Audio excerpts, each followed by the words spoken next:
Spiritual Direction from Dante, Avoiding the Inferno, a book by Father Paul Pearson of the Oratory. Canto 15. Topics: the holiness of sexuality, silence in the face of wrong, sin, and cover-up. It is at least ironic that our sex-obsessed world accuses Christianity of being fixated upon matters of sexual morality. Somehow they argue that the Church still looks at sex in a dualistic sort of way, rejecting it as something sordid and bodily. We cannot deny that 2 of the 10 Commandments are about sexual matters, but the reason for this divine emphasis is not because sex is something dirty, but because it is something holy. In paradise, God commanded Adam and Eve to go forth and multiply, and that meant sex. For Christians, sexuality is an act that not only gives pleasure, but also allows us to cooperate with the creative act of God in the production of a new human being with an immortal soul. In His wisdom, God united the pleasure of sexual activity with the possibility of new life. What God has joined, let no man put asunder. In line 16, we now meet those sinners who run across the burning sand, sinners who are much more numerous than the blasphemers. Modern people might be surprised by Dante's treatment of this sin, or even that it should be considered a sin. Some others might be taken aback by the number of those who have sinned against God by sinning against the sexual nature He has created. For Dante, our sexuality is a gift from God to be respected. We are given dominion over it, but that dominion requires us to respect the nature we have been given. Dominion is not a veto power over nature, or permission to remake it according to our desires. Dominion calls us to recognize the nature God has created and to work in accordance with that nature. Our calling, entrusted to us by God Himself, is to bring that nature to its fulfillment, not to alter the nature itself. Human beings are noted for their ability to communicate. The development of language is one of the marks of our rationality. But often we are just as eloquent in what we choose not to say. For one reason or another, we often choose to avert our eyes and keep our mouths shut.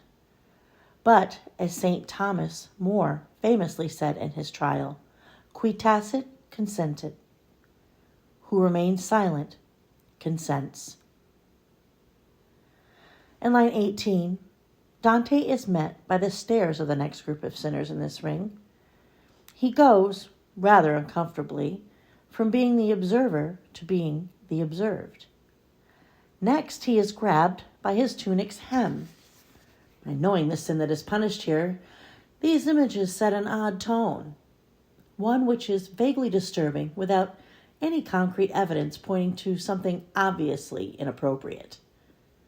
This seems fitting, given that homosexuality, one of the sins punished here, especially in Dante's time when the action was considered not only sinful but also illegal, worked by way of suggestive hint. This canto is marked by a clear division between what is happening on the surface and what is being suggested beneath that surface, between what is being offered for public consumption and the reality beneath. In the canto itself, while Dante and Virgil are walking and conversing with the souls here, the sin goes unmentioned and unnamed, as though it were sort of an open secret, known, but acknowledged. In line 30, Dante says, "Why are you here?" He seems to be surprised that his former teacher, Brunetto Latini, is punished here. Latini was a trusted and valued teacher, a sort of role model for the young Dante. Perhaps Dante was previously unaware of Latini's sin. Is he shocked by what Latini is being punished for, or by the fact that he ended up getting punished for it. Latini then answers him with, "My son." These words take on a different atmosphere when we recognize that this sin often works by abusing positions of trust and authority. In the ancient world and in the Middle Ages, the sin of homosexuality was most often between older men and youths. It often seemed as much a sort of worship of youth as something purely sexual. One suspects, given the horrifying revelations concerning the abuse scandal involving priests and bishops, as well as other authority figures, that not much has changed. The trust given to someone people call father is betrayed, whether that fatherhood is biological, intellectual, or spiritual. Using it to obtain sexual pleasure is a kind of incest. Dante seems eager to spend time with Latini. And he says, "I beg you, please, with all my heart." When they begin to walk alone, Dante says, "I bowed my head as one who, walking, shows his reverence." Now, is this a sign of respect for his position, a mark of personal affection, or indifference to the sin he committed? Here, the burning snowflakes are still the punishment as they were for the blasphemers, but the significance has shifted slightly. With the blasphemers, the emphasis was on the love of God, which either warms or burns depending on one's receptivity, and is supposed to produce fruit in the hearts of believers. For them, God's grace was rendered barren, and his supernatural fruitfulness was rejected. Here, with the sodomites, the attention turns to a more natural sort of love, human sexual love. That, too, is supposed to be a sign of love and to be fruitful. But sins of unnatural sexual activity destroy both the unitive and procreative aspects of sexual love. What was intended by God to be a sign of loving bond between the spouses and a source of fruitfulness has become casual and barren sex, devoid of both life and love. Modern readers might consider whether other sins against the fruitfulness of sex should be included here. Like, what would Dante do with unnatural sins between men and women? Sodomy or oral sex, or artificial contraception? Sins against the nature of sexuality are certainly a much broader category than the category of homosexuality. The sinners here are sentenced to an eternal restlessness. Their punishment is to bear the heat of the burning flakes while running incessantly. Perhaps this is because when sexuality is disconnected with its natural end, it can never relax. There is always another conquest to be made, more pleasure to be pursued. When sexuality has no purpose except that which we give it, there is little to hold us back from promiscuity. It is like eating food for its taste, even though that food does not nourish and therefore cannot satisfy. In line 55, Latini's words sound subtly flattering when he says, "Follow your star, and you will never fail to find your glorious port." Combined with his claim that he personally would have guided Dante if only he hadn't died when Dante was young, his words seem to suggest he is insinuating himself into Dante's life, a sort of subtle seduction. Is this discussion an expression of the teacher-student relationship they had on Earth, or a sort of glimpse into the way this sin works? How, after all, could Latini have given him strength to do his work? Dante seems to have fallen for Latini's manipulation. He sees no justice in his being in hell. He says, "If I could have my wishes heard in full, you would not even now be banished from our life." And how does this fit with Dante's purpose here? Isn't he supposed to be witnessing the natural and just consequences of sinfulness? Dante refers to Latini as being like a father, but it is that very fatherly relationship which he has abused and violated. Why is it here, of all places, that the justice of the punishment goes unremarked?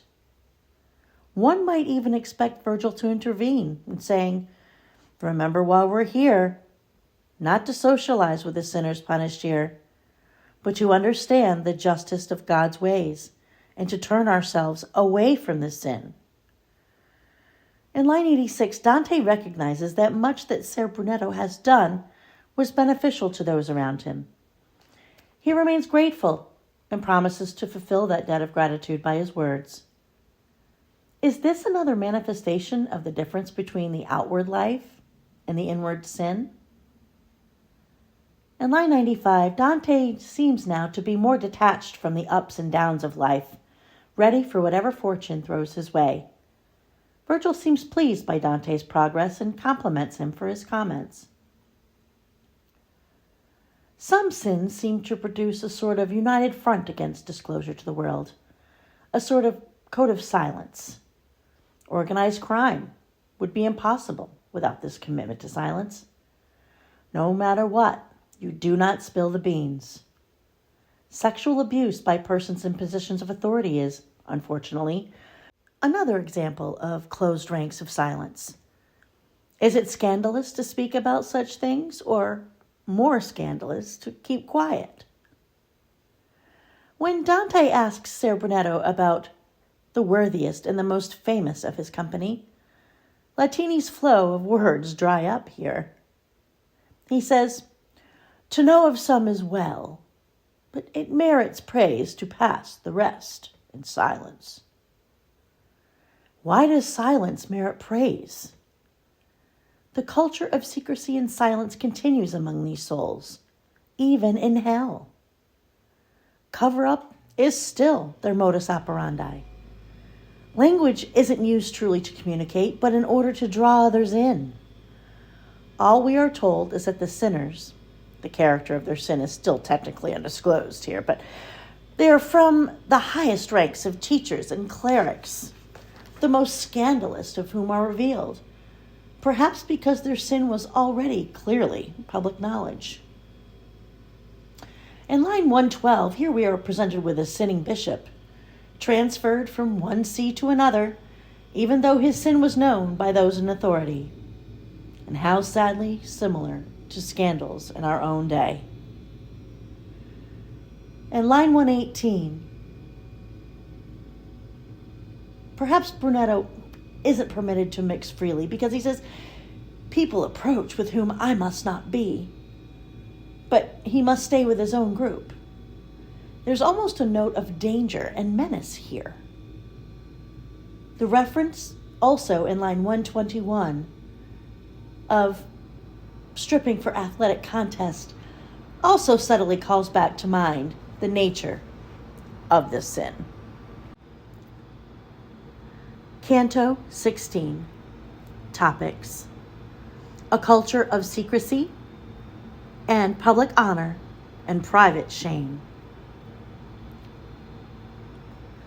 Secrecy requires effort.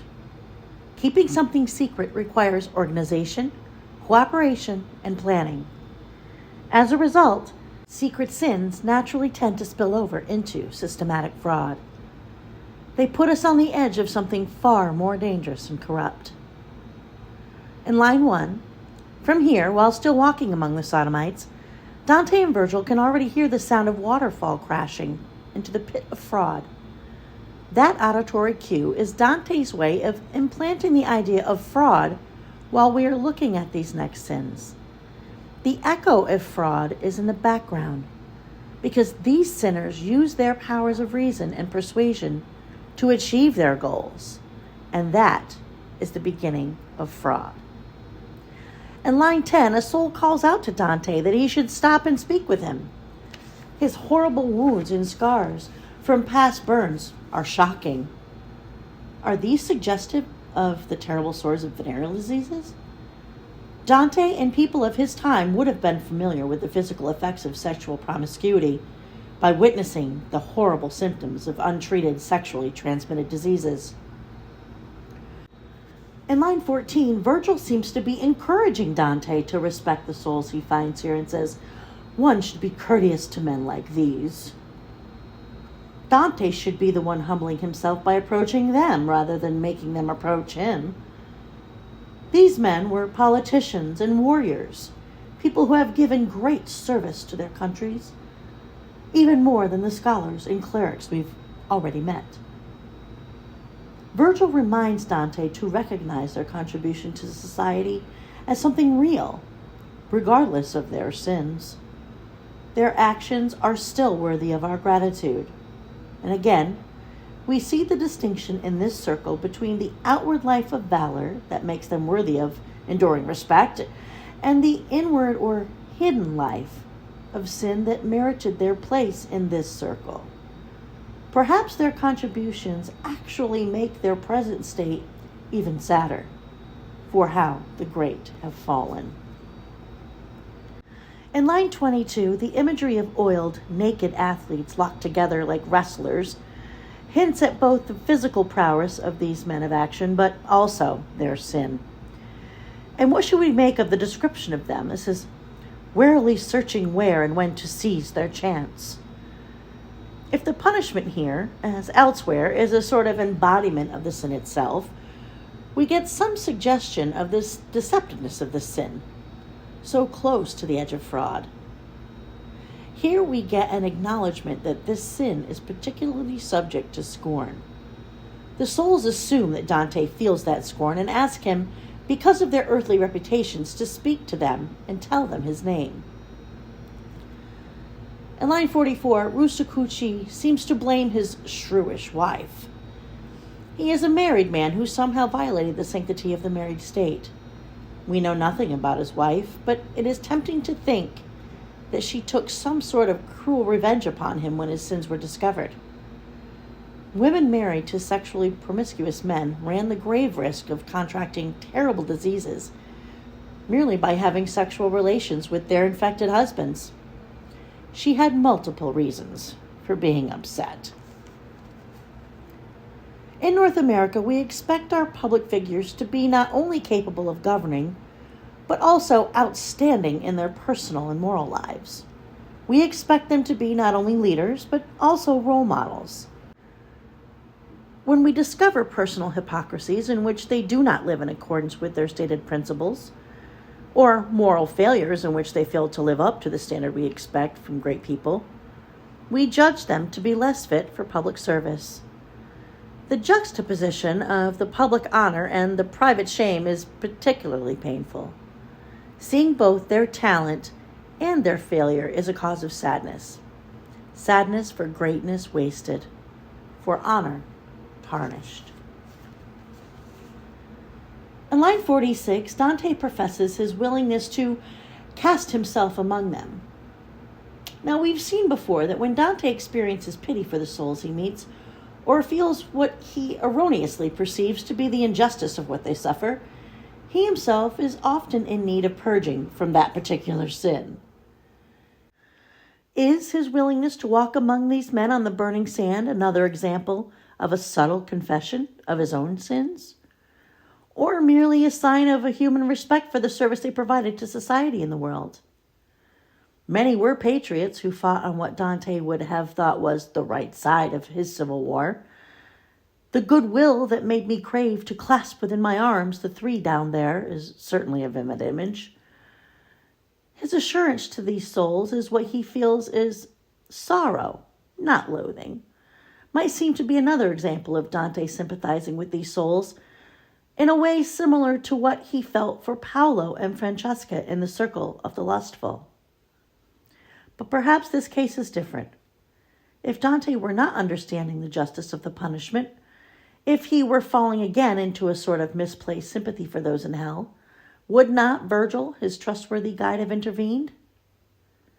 Perhaps the honor Dante gives to these men is in fact part of the punishment, only sharpening the sense of that loss. These men of public affairs are eager for news of their homeland. Their lack of knowledge of the present, of current affairs, is particularly difficult for men who are accustomed to being in the know. The language is again very gentle, so much so that it is easy to forget we are in a circle punishing violence. violence against nature. It says, the souls fled on feet as swift and slender wings. One could not say amen as quickly as the three had disappeared. Their leaving has an almost angelic sound to it.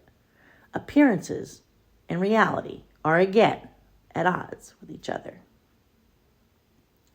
And line 106, the rope Dante wears around his waist sounds like the knotted cord often worn by religious or members of religious third orders as a sign of dedication to chastity. A similar sort of idea is still contained in the vesting prayers for the priest when he puts on his cincture before Mass, asking for the gifts of self-control and chastity. This idea is given further weight by the fact Dante thought of trying to snare the leopard, the symbol of lust, with that same cord. Here, after the rather confusing imagery of the ring of sodomites, Virgil asks him to remove that cord.